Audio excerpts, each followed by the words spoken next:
안녕하십니까. 한국망막변성협회 총무이사를 맡고 있는 순천향대 천안병원 안과의 김훈동입니다. 오늘 특별한 손님을 모셨습니다. 한국저시력연구회 회장을 맡고 계시며 중앙대학교 광명병원 안과 과장으로 재직 중이신 김응수 교수님을 모시고 저시력에 대한 설명을 드리고자 합니다. 안녕하세요, 교수님. 안녕하세요.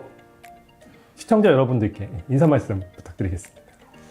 저는 한국저시력연구회 회장을 맡고 있는 아까 소개받은 중앙대학교 광명병원 안과에 근무하고 있는 김응수라고 합니다. 반갑습니다. 저시력이란 정확히 어떤 상태를 말하나요? 그냥 단순히 시력이 낮은 것과 저시력이 어떻게 다른지 한번 설명해 주시겠습니까? 그러니까 저시력이라고 하는 정의 자체는 안경이나 렌즈나 이런 걸로 교정을 했는데도 불구하고 시력이 이제 0.3 정도 잘 안 나오거나 시야가 이제 10도 정도로 좁아서 일상생활에 불편함을 갖고 있는 분들을 저시력이라고 하고 있고요. 근데 이제 조금 다른 점은 실명해서 완전히 안 보이는 분들은 엄밀히 따지면 이제 저시력 범주에는 들어오진 않고 어느 정도의 시력을 갖고 있지만 일상생활에 불편한 정도를 저시력이라고 보시면 되겠습니다. 한국망막변성협회이다 보니까 망막변성 환자에서 저시력이 생기는 주된 이유는 어떤 것이 있을까요? 이제 시력을 담당하는 가장 중요한 부분이 아시겠지만 이제 황반이라는 곳이 가장 중요하고 중심 시력을 좌우합니다. 근데 이제 황반 변성 자체가 중심이 망가지기 때문에 중심 시력이 많이 떨어지시고요. 그로 인해서 이제 저시력이 발생하게 됩니다. 연령 관련 황반 변성 환자라면 언제쯤 저시력 치료를 시작을 하는 것이 좋을지요? 지금 이미 안군의 주사 치료라든지 어떤 레이저 치료라든지 이런 치료를 받고 있는 중인데 저시력 진료를 받아도 되는지 궁금해서 한번 여쭤봅니다. 시력 변동이 아주 클 때는 뭐 0.3도 나왔다, 0.5도 나왔다 이럴 때는 크게 도움은 안 되실 것 같고요. 하지만 이제 어느 정도 고착이 돼서 시력이 한 0.12 정도밖에 나오지 않는다든가 여하튼 정의 자체가 일상생활에서 불편할 때를 저시력이라고 하고 있기 때문에 내가 잘 안 보인다, 글이 안 보인다, 보고 싶은 것들이 잘 안 보이면 저시력 클리닉을 방문하셔서 한번 상담을 받아보시고 적절한 보조기기를 처방받으시는 게 좋을 것 같습니다. 지금 운영하고 계신 저시력 클리닉에서 일반적인 안과 진료와 비교했을 때 어떠한 과정이 혹시 다른지 말씀해 주실 수 있나요? 진료 시간이라든지 검사 내용, 진료 비용 같은 거 혹시 말씀해 주실 수 있으면 좋겠습니다. 실질적으로 안과 진료랑 크게 다르진 않고요. 저희가 이제 눈의 상태를 확인하고 그다음에 이제 저시력이 어떤 형태로 왔는지를 확인을 하게 되고 거기에 맞게 안경을 처방을 하거나 보조기기를 처방하거나 그렇습니다. 그래서 사실 오셔가지고 처음부터 끝까지 진료를 처음 보고 그러면은 뭐 한두 시간도 걸릴 수 있고 이미 저희가 이제 의료 데이터가 많이 있으면 처방하는 데는 한 1-20분 정도면 되고요. 하지만 너무 이제 기대치가 높으셔서 마치 이 저시력 뭔가를 하게 되면 안 보이던 시력이 보이실 것 같다고 많이 기대하셨다가 사실 실망하시는 분들도 많이 있습니다. 그래서 원래 저시력이라는 재활이라고 표현하는데 어느 정도의 갖고 있는 시력을 더 잘 쓸 수 있게 도와드린다 이렇게 생각하시면 좋겠습니다. 저시력 진료 중 책 읽기라든지 휴대폰 사용, 이런 학교나 직장 생활 등 환자분들의 일상생활을 구체적으로 물어보시는 경우가 많은 것 같습니다. 혹시 그 이유가 있을까요? 가장 많이 쓰는 것은 결국에는 이제 읽기, 보기입니다. 그래서 불편해 하시는 거는 이제 책을 읽는다든가 아니면은 핸드폰을 본다든가 이런 것들이고요.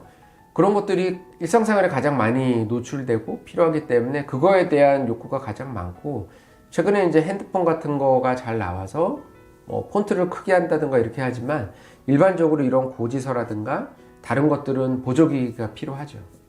그 말씀 주신 그 저시력 보조기구라는 것에 어떠한 종류들이 있는지 지금 혹시 샘플로 갖고 오신 기구들 위주로 한번 설명해 주실 수 있으실까요? 보조기기 자체는 멀리 보는 보조기기가 있고요. 근거리용 보조기기가 있습니다. 근거리용에서는 어떻게 보면 확대경 이런 거를 단순하게 활용하기도 하고요. 그 다음에 이제 안경형도 있고 안경형 가지고는 배율이 조금 제한적이기 때문에 이렇게 손에 들고 뭐 이게 불도 켜지고 그렇거든요. 이런 것들을 이용하면 뭐 5배, 6배도 볼 수 있고 그런 것들이 있습니다. 멀리 볼 때는 주로 이제 망원경을 이용을 많이 하시고요.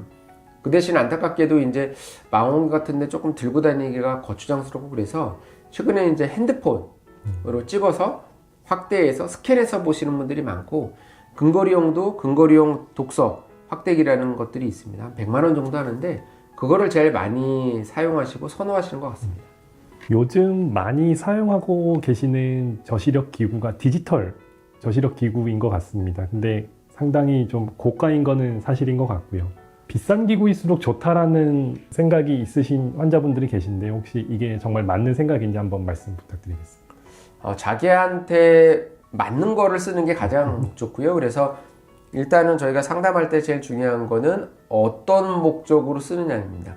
결국에 이제 가까운 거를 뭔가를 읽고 싶은지 아니면 활동할 때 도움이 되는지에 따라서 많이 다르고요.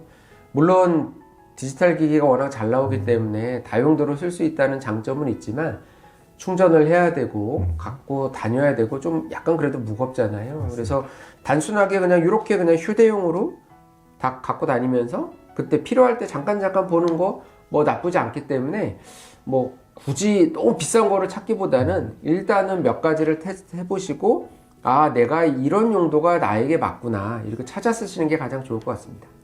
처음에 저시력 기구를 몇 번 써보시고 불편하거나 번거롭다 그래서 사용하기가 어려워서 포기하시는 경우도 많으신 것 같은데요. 어느 정도 적응이나 연습이 필요하다고 혹시 환자분들께 설명을 하시는지요? 일단은 가장 좋은 건 어디선가 접해보고 그 다음에 써보면 좋겠지만 지금은 그렇지 않고 일단 다 모든 거를 구입을 해서 쓰셔야 되기 때문에 제한점은 좀 있고요. 특히 뭐 이런 것들은 많이 이제 익숙하고 저희가 뭐 어렸을 때 학교 다닐 때도 갖고 놀던 기억이 있기 때문에 뭐 이게 적응하는데 그렇게 어렵진 않습니다. 초점거리만 잘 맞추면 되는데 제일 어려운 거는 이제 안경형은 적응이 많이 필요하시고요. 그 대신 안경은 또 맞추는데 비용이 꽤 들고 디지털 기기 같은 경우에는 사용하기 좀 편하게 나오기 때문에 이렇게 막 적응하거나 사용하는데 오래 걸리진 않습니다. 연령 관련 황반 변성 환자분들 꽤 많으십니다. 그래서 이러한 연령 관련 황반 변성 환자분들 대부분 고령이신데요. 이런 고령의 황반 변성 환자분들도 이런 저시력 기구 잘 사용할 수 있을지 한번 여쭤보고 싶습니다. 사실상 좀 힘드세요. 왜냐하면 일단은 뭔가 새롭게 사용한다는 거에 대한 좀 두려움 그리고 특히 이제 아까도 말씀드린 디지털 기기를 많이 사용하는데 뭔가 좀 어려울 것 같고 다행인 것은 그래도 스마트폰이 등장을 하면서 그런 기기에들 많이들 친숙해지셔서 아주 간단하게 나옵니다. 그러니까 저희가 스마트폰 어플에도 저시력용 기기들이 어플리케이션이 많이 있는데 되게 사용이 좀 어려운 부분이 있어서 오히려 이제 디지털 기기로 나오는 휴대용 독서 확대기 같은 건 사용이 그냥 터치도 쉽고 그렇거든요.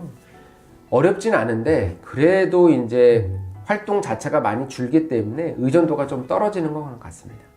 비용적인 측면을 무시를 못할 것 같습니다. 혹시 저시력 기구 처방이라든지 아니면 저시력 진료가 이제 건강보험 적용이 되는지 그리고 혹시 저시력 기구를 처방을 받고 구입을 하고 나서 나라에서 금액을 지원받을 수 있는 복지 혜택 같은 게 혹시 있는지 한번 말씀 주시면 감사하겠습니다. 일단은 저시력 진료 자체는 이렇게 이제 환자분 부담금이 사실 10,000원 이내로 아마 지불을 하게 되실 것 같고 보조기기 같은 경우에는 이렇게 이제 뭐 불이 들어온다거나 이런 것들은 대충 한 15만 원 정도 선이고요.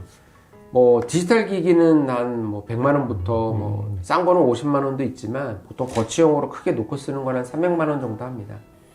안타깝게도 아직까지는 의료 보장 보험에서는 상한가가 대략 한 15만 원에서 한 18만 원 정도가 되기 때문에 그렇게 이제 100만 원의 고가의 기기를 구입할 때는 본인 부담금이 굉장히 많이 늘어나죠. 80만 원 정도.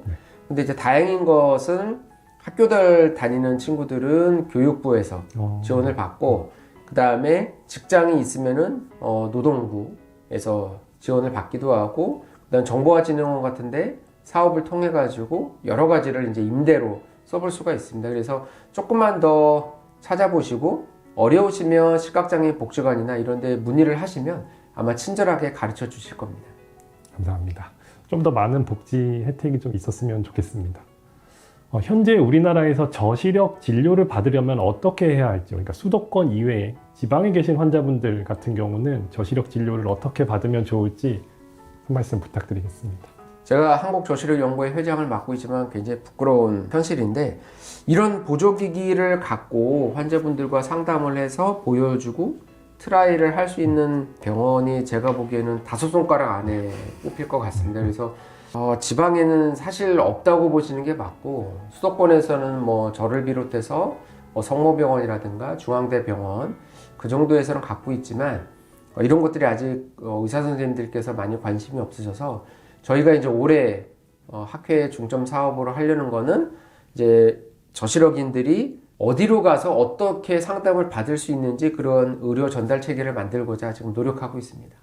저도 한국저시력연구회 회원으로서 활동을 하면서 지금 현재 천안에서 저시력 클리닉을 개설해서 운영하고 있습니다. 회장님 많은 도움을 드리고 저도 천안 지역에서 많은 환자분들께 도움 드리도록 노력하겠습니다.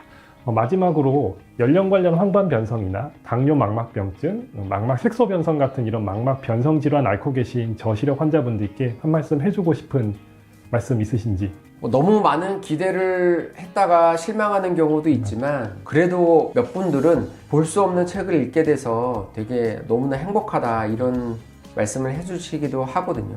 특히 아이들도 그렇고.